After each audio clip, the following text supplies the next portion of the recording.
ಮಾನಸ ಸರೋವರ ಯಾತ್ರೆಗೆ ಹೋದಂತಹ ಕನ್ನಡಿಗರು ನಾಪತ್ತೆಯಾಗಿದ್ದಾರೆ. ಅಮೆರಿಕದಲ್ಲಿ ನೆಲೆಸಿರುವಂತಹ ಬೆಂಗಳೂರು ಮೂಲದವರು ಈಗ ಕಣ್ಮರೆಯಾಗಿದ್ದಾರೆ.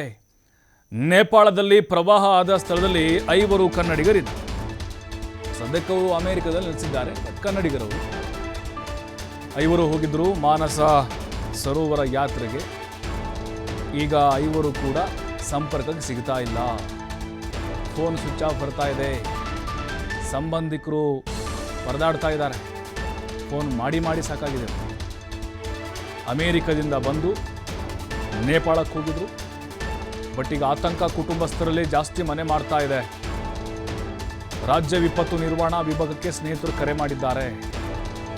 ಸಿಎಂ ಕಚೇರಿಗೂ ಕೂಡ ಗೆಳೆಯರು ಸಂಪರ್ಕ ಮಾಡುವಂಥ ಪ್ರಯತ್ನ ಮಾಡ್ತಾ ಇದ್ದಾರೆ.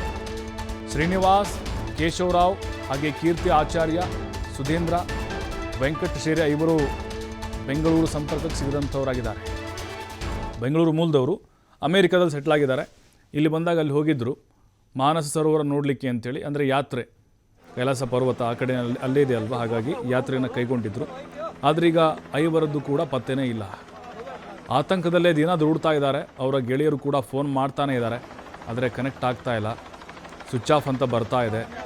ಯಾರು ಸಂಪರ್ಕ ಮಾಡಬೇಕು ಅಂತ ಗೊತ್ತಾಗ್ತಿಲ್ಲ ಅವ್ರಿಗೆ. ಇಲ್ಲಿ ರಾಜ್ಯ ಸರ್ಕಾರ ಕೂಡ ಹೆಲ್ಪ್ಲೈನ್ ಆರಂಭ ಮಾಡಿದೆ. ಅಧಿಕಾರಿಗಳ ಜೊತೆ ಸಂಪರ್ಕ ಮಾಡಿದ್ದಾರೆ. ಬಟ್ ಅವರು ಈಗ ಅಲ್ಲಿ ನೇಪಾಳದ ಅಧಿಕಾರಿಗಳನ್ನು ಸಂಪರ್ಕಿಸುವಂಥ ಪ್ರಯತ್ನ ಮಾಡ್ತಾ ಇದ್ದಾರೆ.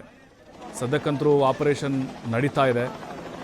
ಬಟ್ ಯಾರು ಏನು ಎತ್ತ ಅಂತ ಗೊತ್ತಾಗ್ತಾ ಇಲ್ಲ. ಅಲ್ಲಿ ಸುಮಾರು 270ಕ್ಕಿಂತ ಹೆಚ್ಚು ಮೃತದೇಹಗಳನ್ನು ಪತ್ತೆ ಮಾಡಿದ್ದಾರೆ, ಆದರೆ ಗುರುತು ಸಿಗ್ತಾ ಇಲ್ಲ.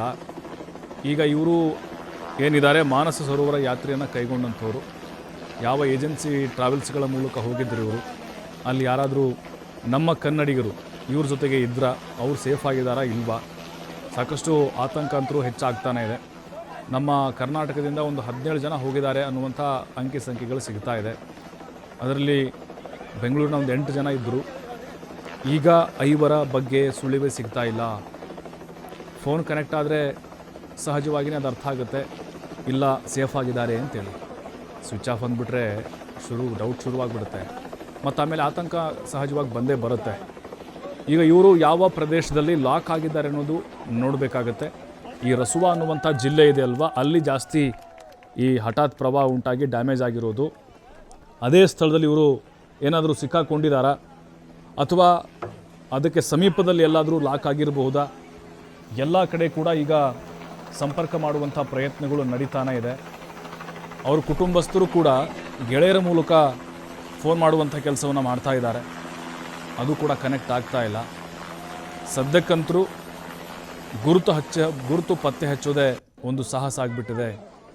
ಯಾಕಂತ ಹೇಳಿದ್ರೆ ನೋಡಿ, ಅಲ್ಲಿ ನೇಪಾಳಕ್ಕಿಂತ ಟಿಬೇಟ್ಗಿಂತ ವಿದೇಶಿಯರೇ ಹೆಚ್ಚಾಗಿದ್ದಾರೆ.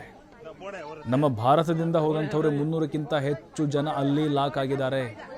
ತಮಿಳುನಾಡಿಂದ 90 ಜನ ಇದ್ದಾರೆ. ಈಶಾ ಫೌಂಡೇಶನ್ 80 ಜನ ಇದ್ದಾರೆ. ನಮ್ಮ ಕರ್ನಾಟಕದಿಂದ 18-20 ಜನ ಇದ್ದಾರೆ. ಹಾಗಾಗಿ ಒಂದು ಲೆಕ್ಕ ಸಿಗಬೇಕಾಗಿದೆ. ಈಗ ಅದಕ್ಕೆ ಸಂಬಂಧಪಟ್ಟಂತೆ ಅಧಿಕಾರಿಗಳು ಕೂಡ ಸ್ಪಂದನೆ ಮಾಡ್ತಾ ಇದ್ದಾರೆ. ಆದಷ್ಟು ರಾಯಭಾರಿ ಕಚೇರಿ ಅಧಿಕಾರಿಗಳನ್ನು ಸಂಪರ್ಕ ಮಾಡ್ತಾನೇ ಇದ್ದಾರೆ.